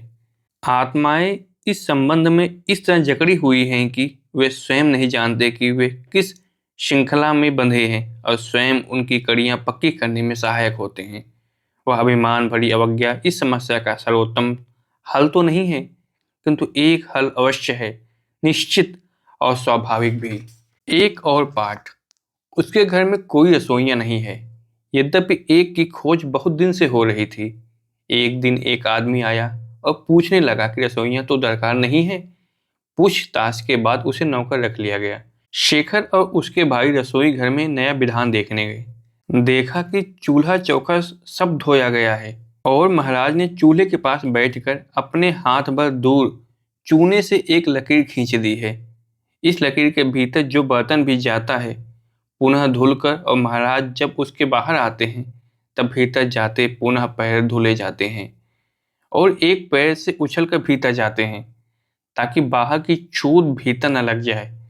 महाराज थोड़ी थोड़ी देर बाद बालकों से कहते हैं, इधर मत आना, इधर मत आना। बालक देखभाल कर चले गए। बाहर जाकर उन्होंने एक लकीर खींची, और जैसे महाराज को करते देखा था, वैसे ही एक पैर पर उछलकर उसे पार करने लगे और हंसने लगे। खैर, जब भोजन का समय हुआ तब एक मुश्किल पेश हुई। अगर परोसने के लिए महाराज आते हैं तब उन्हें मिनट में 10 बार पैर धोने पड़ेंगे, और मिनट भर तो पैर धोते में ही लग जाता है। तब रोटी बेलेगा कौन, चुपड़ेगा कौन, खिलाएगा कौन? निश्चय हुआ कि महाराज बाहर ना आवे, एक भाई ही परोसे और खिलावे। पर जो पात्र एक बार बाहर आ जाए वह फिर भीतर तो जा नहीं सकता। जब 5-7 पात्र इस प्रकार भ्रष्ट हो गए तब बालक को शरारत सूझी। उसने अपने हाथ का पात्र लकीर के पार रख दिया। हैं हैं हैं, यह क्या किया? सारी रसोई भ्रष्ट कर दी, कह महाराज उछल पड़े। बालक हंस पड़ा। शिकायत हुई, फिर फैसला हुआ कि महाराज सबको खिलाकर अपनी रसोई फिर करेंगे। जब सब खा पी चुके तब फिर चौका हुआ। महाराज नहाए और अपने लिए खाना पकाने लगे। बालक फिर गया। एक बर्तन उठाकर उसने लकीर के बाहर ही रखा। उसे भीतर ढकेलते हुए बोला, महाराज, थोड़ा नमक मिर्च इसमें रख देना। फिर शिकायत हुई। बालक से पूछा गया तो बोला, मैंने चौके के भीतर बर्तन नहीं रखा, बाहर ही रखकर ढकेल दिया था। चौका कैसे जूठा हुआ? महाराज ने निश्चय किया तीसरी बार खाना पकेगा। तब 2 बज चुके थे। माँ ने कहा, 3 बजे चाय तैयार होनी चाहिए, और चाय के साथ इत्यादि। महाराज ने एक लंबी सांस ली। शाम को महाराज ने पहले अपने लिए खाना पकाया। जब खा चुके तब पिताजी से बोले, बाबू साहब, हमसे यह नौकरी नहीं निभेगी, और चले गए। सब लोगों ने भी मुक्ति की एक लंबी सांस ली। महाराज चले गए। लोहा या सोना भी एक चोट से नहीं बनता, उस पर कई चोटें होती है। चोट पर चोट, चोट पर चोट। वैसे ही शिक्षण है, एक या दो चोट से नहीं हो जाता, असंख्य चोटें होती है, किंतु उनमें इतना विभेद नहीं होता। वे एक ही चोट की पुनरावृत्ति मात्र होती हैं। केवल कभी जब धातु का आकार टेढ़ा हो जाता है तब उसे आड़ी तिरछी चोट भी दे दी जाती है। बस सारा निर्माण, सारा शिक्षण इन्हीं दो प्रकार की चोटों का बना होता है। उनकी असंख्य आवृत्ति में और उन्हीं दो तीन प्रकार की चोटों को देखकर सारी क्रिया का अनुमान हो जाता है। एक तीसरा पाठ भी है। गोमती में बाढ़ आई हुई थी, बहुत बाढ़। शेखर अपने पिता के साथ घूमने निकला है। घूमने यानी एक छोटी सी नाव में बैठकर उसे बांसों से निकलवाकर इधर उधर फिरने, क्योंकि सड़कों तक तो दो दो हाथ पानी आया हुआ है। रास्ते बंद हैं, या अगर खुले हैं तो सिर्फ नावों के लिए।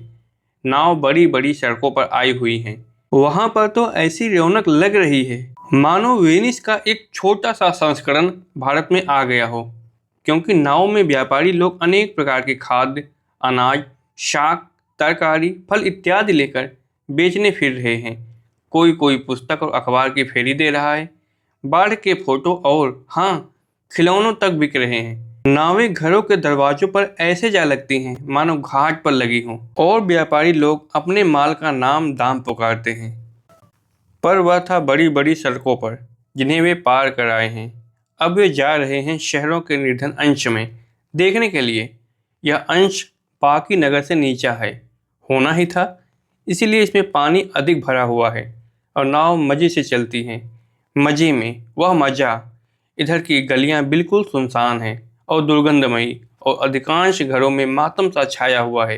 यदि इनके मौन को कोई भंग करता है तो किसी बच्चे के रोने का स्वर ही। वह अपने पिता से पूछता है, ये बेचने वाले इधर क्यों नहीं आते? इधर क्या करने आए? यहाँ तो बिक्री नहीं होती।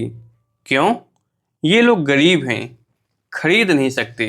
बालक दया भाव से भरकर उन बेचारे बच्चों की बात सोचता है जिनके माता पिता गरीब लोग हैं और उनके लिए खिलौने नहीं खरीद सकते और ना फल। बालक पूछता है, इनके बच्चे खेलते कहाँ होंगे? नहीं खेलते। क्यों? क्या उत्तर दें कि शरीर में इतनी शक्ति नहीं है कि खेल सकें।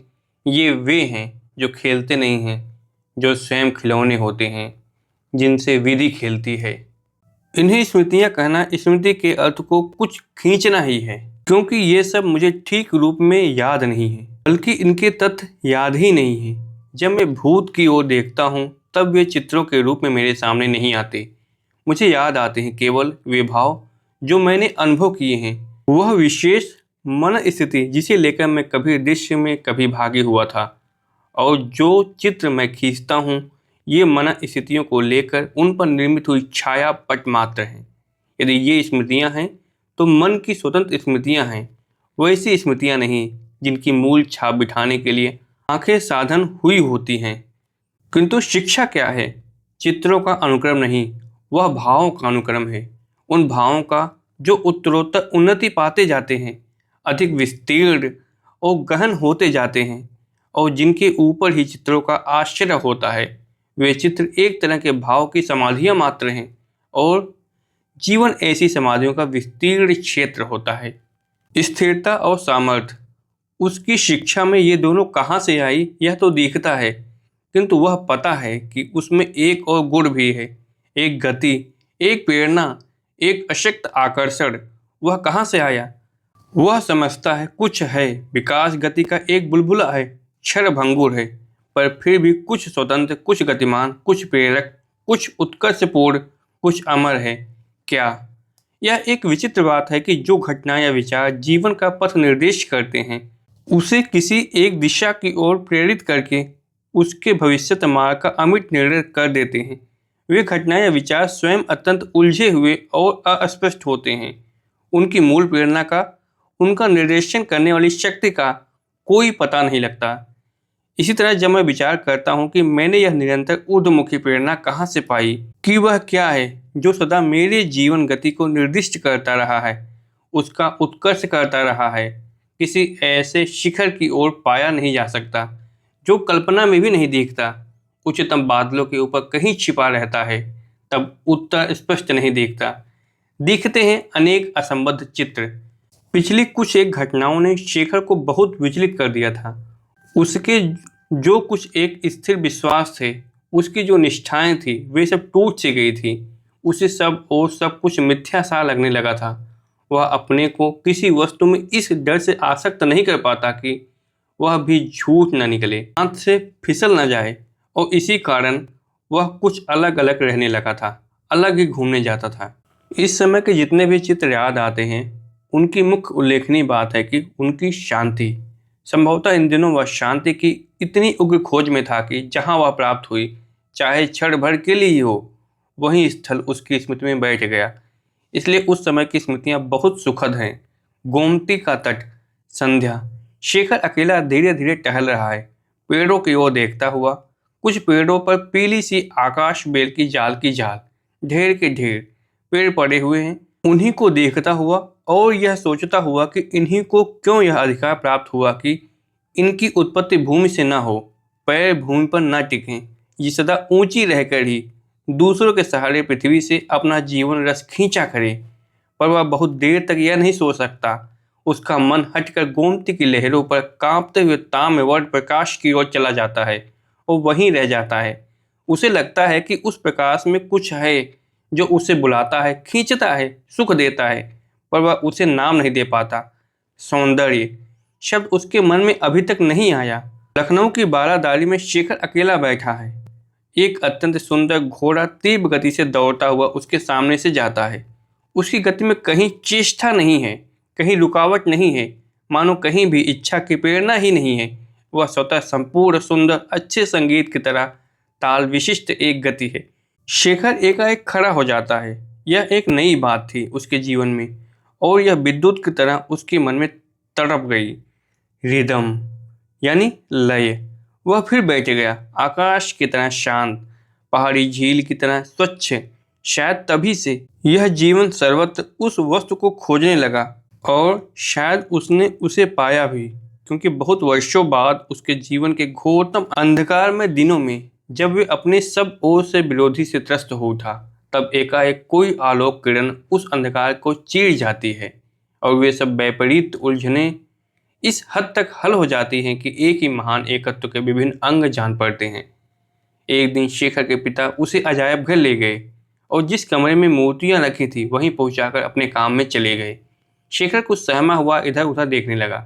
उसके सभी और मूर्तियां थी, कुछ साबुत, कुछ टूटी, कुछ शरीरहीन सिर, कुछ सिरहीन शरीर, कुछ काली, कुछ श्वेत, कुछ पत्थर की, कुछ मिट्टी की, कुछ चमचमाती हुई धातु की, कुछ जंग से खाई हुई। शेखर की दृष्टि एक प्रतिमा पर जाकर ठिठक गई। यूं कहें कि प्रतिमा के पैरों पर ठिठक गई, क्योंकि वह प्रतिमा बहुत बड़ी थी और शेखर की आंखों के तल पर उसके पैर ही आरंभ होते थे। शेखर धीरे धीरे दृष्टि उठाता गया। वह छत तक पहुंच गई जहां मूर्ति का सिर था। शेखर ने फिर उसे ऊपर से नीचे तक देखा, पैरों के नीचे लगी हुई लकड़ी की तख्ती तक, जिस पर बड़े अक्षरों में लिखा था महावीर जिन। शेखर के मन में किसी भाव को जगाकर कहा, मूर्ति बिल्कुल नंगी है। नंगी थी। शेखर नहीं समझ सका कि कैसे उसकी विशाल भीम काय प्रकांड नग्नता का चित्रण करते हुए उसे गढ़ते समय मूर्तिकार का हाथ नहीं कांपा, उसकी कल्पना नहीं लज्जित हुई। नग्नता का सत्य सत्य की तरह नंगा उसके जगत में नहीं था, आने नहीं दिया गया था।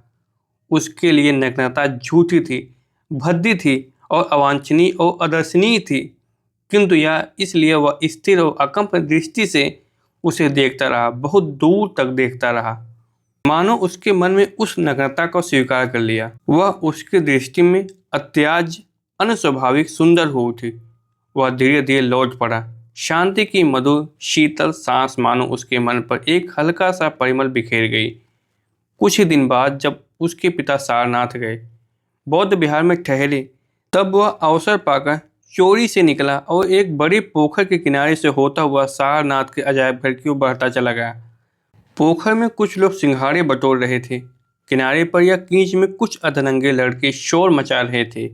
उनकी ओर उसने आंख उठाकर देखा भी नहीं। किसी समय जो दृश्य आह्लादमयी आत्मविस्मृति में डूबा हुआ, वह आज उनके लिए देखने की वस्तु ही नहीं रही, क्योंकि वह अजायब घर की ओर जा रहा था। सारनाथ के अजायब घर को बहुत कम लोग देखने आते थे, और जिस समय शेखर वहां पहुंचा उस समय उसके बंद होने का समय भी था। शेखर ने देखा दरवाजे पर या चरखड़ी के पास कोई चपरासी नहीं था। वह चुपचाप चरखड़ी के नीचे से होकर भीतर हो लिया। दाईं ओर मूर्तियां पड़ी थी। शेखर कुछ देर उन्हीं की ओर देखता घूमता रहा, फिर तारा की एक मूर्ति की चौड़ी पीठिका पर बैठ गया। एकाएक उसे लगा वहां एक अनभ्यस्त नीरवता छाई हुई है, इतनी अधिक कि वह ध्यान देकर सुनने लगा, कहीं कोई तनिक सा शब्द भी हो। पर नहीं, वह अखंड थी। वह जल्दी से उठा, बाहर की ओर आ गया। द्वार बंद था। अजायब घर के भीतर वह अकेला था। वह धीरे धीरे लौट आया, आकर फिर उसी स्थान पर बैठ गया। जब हम साथ चाहते हैं, ध्वनि चाहते हैं, तब नीरवता हमें खटकती है। हम उसे सुनते हैं और वह हमें बोलती हुई जान पड़ती है। उस शब्द से बोलती हुई जान पड़ती है जिसके लिए प्राचीन काल में कोई मनस्तविद साहित्यकार ने साय साय करना वाक्य प्रयुक्त किया था। शेखर को यह नहीं जान पड़ता कि वहाँ की नीरवता साय साय कर रही है, उसे काटने को आ रही है। मैं रात भर बंद रहूंगा, भोजन नहीं मिलेगा, सो नहीं सकूंगा, पिता ढूंढते फिरेंगे, ये सब चिंताएं उसके मन में आई ही नहीं। वह एक भव्य, सुंदर, आनंदमय, विह्वल, शांतियुक्त, आत्मविस्मृत स्वीकृति में बैठा रहा, बैठा रहा, बैठा रहा, बैठा रह गया। अब कभी उस क्षण का चिंतन करता है तो सहम जाता है। इतनी व्यापक थी वह शांति, वह नीरवता, पर उस समय उसे कुछ भी विचित्र नहीं लगा। विचित्र लगा था एक किवाड़ खुलने का शब्द द्वारा उस शांति का खंडन, एक शब्द जिसमें वह विश्वास ही नहीं कर सका। इतनी दूर तक चला गया था वह। विचित्र लगी उसके नाम की पुकार, शेखर। वह चौंक कर उठ बैठा और जल्दी से उस तारा की मूर्ति से परे हट गया। उसे यह असह जान पड़ा कि लोग यह भी नहीं जान पाए कि वह कहाँ था, इतनी देर कहाँ रहा, क्या करता रहा। उसे लगा कि यदि लोग यह जान जाएंगे कि वह किस विशेष स्थान पर बैठा था तो वह लज्जा से डूब मरेगा। बुद्ध ने जिस स्थान पर बैठे बैठे दिव्य ज्ञान पाया था, वह उनकी दृष्टि में वैसा ही पवित्र, संसार की दृष्टि से गोपनीय हो गया होगा। उससे पूछा गया कि वह कैसे वहां आया, क्या करता रहा, क्यों क्यों कब प्रश्न उससे पूछे जाते हैं, किंतु उसका उत्तर कुछ महत्व नहीं रखता, सिवाय इसके कि जैसे ही वे प्रश्न अनिवार्य होते हैं वैसे ही उनके उत्तर भी सदा एक रूप होते हैं। शेखर का लज्जित मौन ही उसका उत्तर था। जब वह अपने आप से कहता है कि उसमें विश्व शांति का, विश्वात्मा का एक अंश है, तब क्या वह झूठ बोलता है, आपको धोखा देता है? उसके चारों ओर दुख है, दारिद्र्य है, पीड़ा, रोग, मृत्यु, सब कुछ है। देश विदेश के धर्म के ठेकेदारों ने अपनी कुल आविष्कार शक्ति को खर्च करके नरक में जिन बुरी से बुरी और भयंकर से भयंकर यातनाओं का सृजन किया है, वे सभी संसार में, उसके संसार में मौजूद हैं और वह उन्हें स्वीकार नहीं करता, उसके विरुद्ध विद्रोह करता है, लड़ता है। किंतु क्या वह इसीलिए नहीं कि उसकी आत्मा ऐसे किसी स्थान को देख या अनुभव कर सकती है जिसमें ये सब कुछ नहीं है, कि उसकी आत्मा पारलौकिक शांति की झलक पा चुकी है, इस नरक में रहकर भी एकात्म है, उस नरक से नहीं बल्कि उस विश्व शांति से। धोखा, एक धोखा क्या एक समूची जीवनी को, एक समूचे संघ को अनुप्रेरित कर सकता है? धोखे में क्या शक्ति हो सकती है? धोखे के लिए मर सकते हैं, किंतु क्या धोखे के लिए जिया भी जा सकता है? लोग कहते हैं विद्रोही के विचार संकुचित हैं, उसका मस्तिष्क कमजोर है, उसका हृदय टेढ़ा है। लोग यह भी कहते हैं कि उसके स्वप्न छूछे, आदर्शवादी, असंभव हैं। यह सब शायद ठीक है, लेकिन वह पतितों और असहायों को समानता की दृष्टि से देख सकता है, उसका हृदय गिरे हुओं को उठा सकता है, उसका मस्तिष्क एक समूचे राष्ट्र को चला सकता है और अपने सपनों के लिए सच्चाई और दृढ़ता के साथ लड़ सकता है, और उसके स्वप्न सच्चे भी हो जाते हैं। क्या वह भी धोखा है? मैं अपने आप को एक 5 वर्ष के बालक के रूप में देखता हूँ, जो केवल एक नीला निकर पहने हुए नंगे पैर घास पर भागा जा रहा है। बालक ने अपने कंधों पर बहुत से कमल लादे हुए हैं, कुछ खिले हुए हैं, कुछ अधिक खिले, कुछ अभी बंद। जिस पथ पर वह चला जा रहा है वह चिनार के वृक्षों की छाया में होता हुआ जाता है और खिले हुए पत्तों और चिनार फूलों से प्रायः बिल्कुल ढका हुआ है। कहीं कहीं किसी अंधेरे और ठंडे कोने में रोएदार पत्तों वाला भिक्षु बूटी लग रही है, जिसे बालक डरता नहीं है, क्योंकि वह उसका इलाज भी जानता है। यह दृश्य मेरी दृष्टि के सामने बिल्कुल साफ है, फिर भी मैं इसे ठीक स्थान पर नहीं रख पाता। जीवन क्रम में इतना कोना मुझे याद नहीं आता। बात अवश्य कश्मीर की है, लेकिन यह मुझे समझ नहीं आता कि यह क्यों स्मृति के पट पर इतने गहरे अक्षरों से लिखी है, विशेषतः जबकि इनका ना कोई कारण याद आता है ना कोई फल। शेखर के पिता की बदली एकाएक हो गई थी और वे कुछ एक दिन अपना फालतू सामान नीलाम करके दोस्तों से विदा लेकर सकुटुंब वहां पहुंच गए थे और झेलम के किनारे एक बंगला लेकर वहां रहने लगे थे। महासमर के दिनों की बात है, जब महंगी गाड़ी बहुत थी लेकिन मकान कोठियां बहुत सस्ती हो गई थी। शेखर लगभग 6 वर्ष का था जब उसने निश्चय किया कि अब समय आ गया है कि वह एक पुस्तक लिखे और प्रसिद्धि प्राप्त करे। वह जानता था कि उसके पिता पुस्तक लिखते हैं। एक दिन उसने पिता से पूछा था कि वह पन्ने पर पन्ने क्यों लिखते जाते हैं। तब उन्होंने बताया था कि वे एक पुस्तक लिख रहे हैं। उन्होंने यह भी बताया था कि वे उसमें एक चित्र भी रखेंगे और यह भी एक प्रेस में कागज मशीन में डालकर घुमाए जाएंगे, जिससे एक पुस्तक की सैकड़ों हजारों पुस्तकें बन जाएंगी और प्रत्येक में वैसे ही चित्र होंगे। यह सब उसके लिए एक ऐसी अद्भुत बात थी कि उसने भी एक चित्र भरी पुस्तक लिखने का निश्चय किया था। लेकिन चित्र आए कहाँ से? पिता की सहायता वह मांगना नहीं चाहता था। उसे डर था कि वे ईर्ष्यावश विघ्न न डाले। तभी सोचते सोचते वह विचार आया, फूल। उसने स्थान स्थान पर फूल एकत्र किए, उन्हें पुस्तकों में दबाकर सुखाया। उसने माली से उनके नाम पूछे। फिर एक सामग्री तैयार कर लेने के बाद उसने पुस्तक आरंभ करने की ठानी। पहली कठिनाई हुई कागज की। एक दिन जब पिता दफ्तर गए हुए थे, तब उसने उसकी चाबी चुराकर मेज का दराज खोला और उसमें पिता की चिट्ठी लिखने के सबसे अच्छे कागज निकाले। कार्ड से मोटे, चिकने चमकदार और कोने में लाल सरकारी चिन्ह शेर गढ़ी से विभूषित। शेखर ने देखा कि चित्रों के लिए सभी पुस्तकों में मोटा और चिकना कागज लगता है। 20 एक कागज लेकर शेखर ने अपनी बहन से उससे सिलवा लिया। बहन प्रत्येक आयोजन में उसकी सचिव और संगनी थी। यद्यपि कॉपी सीने की मजदूरी में उसने 5 कागज स्वयं ले लिए। अब शेखर को अपनी पुस्तक की जिल्द की चिंता हुई और उसका जो हल उसने निकाला वह इतना साहसिक था कि उसने अपने धड़कते हुए हृदय को संभालकर पुस्तक की अलमारी में से सुनहले चमड़े की जिल्द वाली बाइबिल निकाली। एक ही झटके में जिल्द को पुस्तक से अलग किया, पुस्तक को रसोई के पीछे कूड़े के ढेर में छिपाया और जिल्द के अंदर अपनी कॉपी रख ली। यह सब क्षण भर में हो गया। शाम को जब सब लौटे तब उसे एकांत में पाते ही उसकी बहन ने पहला प्रश्न किया, आज क्या किया? और शेखर की दोषी आत्मा ने उसे सब कह डाला। छिपाने का साहस उसने नहीं पाया। तब अपना रहस्य सुरक्षित रखने के लिए शेखर को दूसरे दिन की अपनी हिस्से की मिठाई का त्याग करना पड़ा और इस सौदे में उसने बहन से कॉपी भी जिल्द के अंदर सिलवाकर फिट कर ली। दूसरे दिन भाई और बहन पुस्तक लिखने बैठे। शेखर ने गोद से प्रत्येक पन्ने पर अलग अलग फूल चिपका दिए। बहन अपनी वनस्पति विज्ञान की पुस्तक लाई और शेखर उसे देखकर उसी ढंग से फूलों का वर्णन करने लगा। पहले फूलों के रंग रूप का वर्णन, फिर उसके उपयोग, फिर लेकिन यह हैबिटेट क्या चीज़ है? बहन ने कहा, हमें नहीं मालूम, स्कूल में यह नहीं पढ़ाते, छोड़ जाते हैं। शेखर ने जाकर पिता से पूछा, हैबिटेट किसे कहते हैं? हैबिटेट का मतलब है जहाँ कोई चीज़ रहे या पाई जाए। क्यों? कुछ नहीं, बहन ने पूछने को भेजा है, कहकर सकपकाया हुआ शेखर भाग गया। पीछे से पिता का स्वर आया, वह खुद क्यों नहीं पूछने आती? शेखर लगभग 1 महीने के परिश्रम के बाद पुस्तक तैयार कर सका। जब उसकी बहन ने उसे देखकर पास कर दिया तब शेखर ने निश्चय किया कि वह भी अपनी पुस्तक को प्रेस में घुमाकर सैकड़ों बनवाएगा। इसीलिए एक दिन जब उसके पिता विशेष प्रसन्न जान पड़ते थे तब उसने जाकर अपनी पुस्तक उनके हाथ में रख दी। लेकिन तत्क्षण ही शर्माकर वह भाग गया। केवल इतना भर देख पाया कि पिता की त्योरियां बदल गई हैं। फिर उन्होंने पुस्तक खोली। 6 मिनट में शर्म और डर का कुतूहल ने विजय पाई। पिता और माता की ठठाकर गूंजती हुई हंसी सुनकर वह लौट आया और देखने लगा।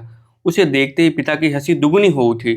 उन्होंने कमर से पकड़कर उसे उठा लिया और बोले, ना मैं बरसों से नहीं हंसा होऊंगा, गजब की किताब है तुम्हारी। शेखर कुछ घबरा सा गया क्योंकि उसे ठीक समझ नहीं आया कि यह प्रशंसा है या कुछ और।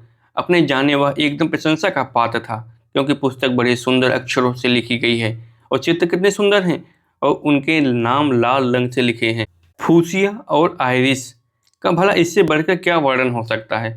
फूसिया, छोटी लाल पत्तियों वाला बैगनी रंग का फूल, बहुत सुंदर।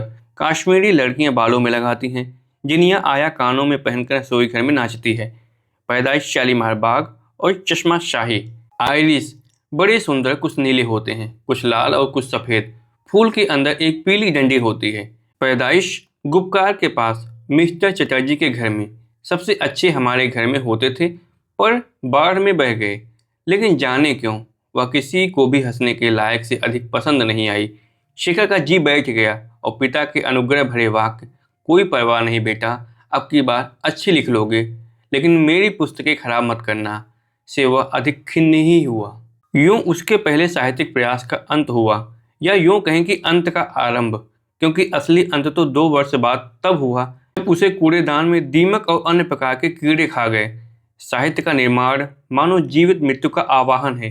साहित्यकार को निर्माण करके और लाभ भी क्या, रचयिता होने का सुख भी नहीं मिलता, क्योंकि काम पूरे होते ही वह देखता है, अरे यह तो वह नहीं है जो मैं बनाना चाहता था। वह मानव क्रियाशीलता का नारद है, उसे कहीं रुकना नहीं है, उसे सर्वत्र भड़काना है, उभारना है, जलाना है और कभी शांत नहीं होना, कहीं रुकना नहीं है। शायद इसीलिए उसके पथ के आरंभ में ही विधि उसे रोक कर कहती है, देख इस पथ पर मत जा, तेरे पैरों के लिए नहीं है।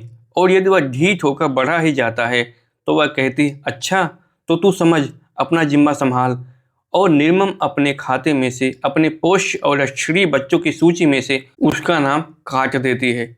शेखर ने कोई 6 मास बाद दूसरा प्रयास किया। अब की बार वह पद्य में था। बसंत के दिन थे। शेखर जम्मू में था। कश्मीर की सड़क भी बंद थी। धूप काफी पड़ने लगी थी। फिर भी शेखर नंगे सिर नंगे पैर बाहर फिर रहा था। कुछ ही देर बाद जब उसके पैर तब जाते थे, तब वह उस कमरे में भाग जाता था जहाँ कुछ ही देर में उसकी पढ़ाई शुरू होने वाली थी। जो कुछ मिनट उसमें बाकी थे, उन्हें वह किसी प्रकार के शारीरिक उद्योग में बिताता था। तभी उसके भाई ने आकर सूचना दी कि मास्टर साहब आ गए हैं। मास्टर साहब जॉन गैस नाम का एक अमेरिकन था और शेखर उसे सदा मिस्टर गैस कहता था। आज यह देखकर कि मास्टर साहब के आने से उसके मनोरंजन में विघ्न पड़ा है, उसे मास्टर साहब पर क्रोध आया। कमरे की ओर जाते जाते उसको एक शरारत सूझी। दूसरे शब्दों में उसे कविता की दिव्य प्रेरणा प्राप्त हुई। जब से शेखर की पुस्तक का निरादर हुआ था, तब से उसके मन में यह अपमान और उपहास खल रहा था और उसका निश्चय था कि कभी अवसर पाकर वह किसी विराट काव्य चेष्टा में अपनी खोई हुई जज्बात दोबारा पाएगा। आज एकाएक उसे विचार हुआ कि वह अवसर आ गया है। उसने जाना कि वह कवि है। मास्टर के सामने पहुंचकर शेखर ने सीखे हुए तोते की तरह नम्रता से कहा, good morning mister gas. Good morning. Good morning कहकर मास्टर साहब बैठ गए। शेखर, जिसकी धूप से चौंधियाई हुई आंखों के भीतर अंधेरा मालूम हो रहा था, धीरे धीरे टटोलकर स्टूल पर बैठा और बैठते ही बोला, मिस्टर गैस, मैंने आपके लिए एक कविता लिखी है। मिस्टर गैस ने मुस्कुराकर कहा, अच्छा सुने तो। शेखर ने तत्काल कुछ गाती सी आवाज में कहा, my teacher's name is mister Gas, if G is gone then he is an S. अर्थात मेरे गुरु का नाम मिस्टर गैस है, यदि जी हटा दिया जाए तो वे ऐस हो जाते हैं। ऐस यानी गधा। लगभग आध घंटे बाद घर से मील भर दूर एक मॉल सीरी के बाग में बैठा हुआ शेखर अपने आरक्त गाल मल रहा था और संसार की न्यायहीनता को रो रहा था। पिता से मार खाता हुआ वह यहाँ तक भागता आया था और जब वे पीट कर लौट गए थे, तब यहीं बैठकर सोचने लगा। विवश क्रोध के बाद जब उसे याद आया था कि वह कहाँ है, तब वह एक आध फूल तोड़कर सूंघने लगता था और फिर विचार में डूब जाता था। भाई और बहन, भाई बहन होकर भी बहुत देर तक अपरिचित रह सकते हैं, बल्कि जीवन भर अजनबी रह सकते हैं। शेखर ने भी अपनी बहन को बहन की तरह लगभग 6 वर्ष की आयु में जाना था, और वह भी तब जब उसकी एक और शिशु सखी ने उसे सिखाया था कि बहनापा होता क्या है। वह सखी थी शशि। शेखर ने शशि को पहले पहल तब देखा था जब उसकी आयु कोई 4 वर्ष की थी। शशि के 3 से कुछ अधिक। शशि की माँ विद्यावती शेखर की माँ की बहन लगती थी और इसी नाते अपनी लड़की के साथ उनसे मिलने आई थी और उनके पास ठहरी थी। जिस समय वे पहले पहल आई थी उसमें शेखर सोया हुआ था। सवेरे उठकर उसने देखा उसकी खाट से कुछ ही दूरी पर एक दूसरी खाट पर एक लड़की बैठी है और जिज्ञासा भरी आंखों से उसकी ओर देख रही है। तभी उसकी माँ ने आकर कहा, शेखर यह तुम्हारी बहन है। शेखर ने नहीं माना, यद्यपि वह कुछ बोला नहीं। भला यह भी कोई बात है कि कोई कह दे यह तुम्हारी बहन है और वह बहन बन जाए। यह सरस्वती है, वह शेखर की बहन है। जब से वह जानता है तब से वह घर में रहती है, उसके पास खेलती है, पिता से डांट खाती है और गुस्से में आकर उसे पीटती है। और यह शेखर ने मन में अपने को शशि से मार खाते हुए कल्पना करने की चेष्टा की और फौरन मन ही मन बोला, और उसने जान लिया कि कोई लाख कहे, शशि शशि है, उसकी बहन नहीं। थोड़ी देर बाद शेखर की माँ ने कहा, आओ तुम दोनों नहाओ, और उन्हें स्नानागार में ले जाकर बिठा दिया। शेखर के नहाने का ढंग यह है कि स्नानागार में पानी बहने के लिए जो नाली है उसे कपड़े से बंद कर देता है और दहलीज तक पानी भर जाता है, तब उसमें उछल कूद करता है। आज भी उसी प्रकार पानी भरना आरंभ किया। शशि एक कोने में खड़ी उसे देखने लगी। शेखर ने उस पर ध्यान भी नहीं दिया। पानी भर गया। शेखर नहाने लगा। शशि फिर भी वहीं खड़ी है। तभी शेखर की माँ फिर आई और शशि को एक छोटा सा पीतल का लोटा देते हुए बोली, ले तू इससे नहा, और चली गई। शशि जब अपने छोटे छोटे हाथों में लोटा थामकर नल से भरने लगी, तब शेखर उसके पास आकर रुष्ट स्वर में बोला, यह लोटा मेरा है। शशि अपनी बड़ी बड़ी आंखें खोलकर उसकी ओर देखने लगी। न बोली न हिली, पानी भरती रही। शेखर ने और आगे बढ़कर कहा, मेरा है, दे दो। शशि ने कुछ पीछे हटते हुए कहा, नहीं मैं नहाऊंगी, दो। कहकर शेखर उस पर झपटा मारा, लोटा छीन लिया और बात ही बात में शशि के माथे पर दे मारा। शशि चिल्लाई, माँ माँ, और रोने लगी। शशि की माँ ने आकर देखा और सब समझ गई। शेखर से बोली, तुमने मारा है? शेखर ने शशि के माथे पर बहता खून देखकर झट लोटा भूमि पर रख दिया। सहमा खड़ा रहा। शेखर की माँ भी हाथ में एक सोंटा लिए दौड़ी आई थी। शशि से बोली, इसने मारा है ना? पता नहीं।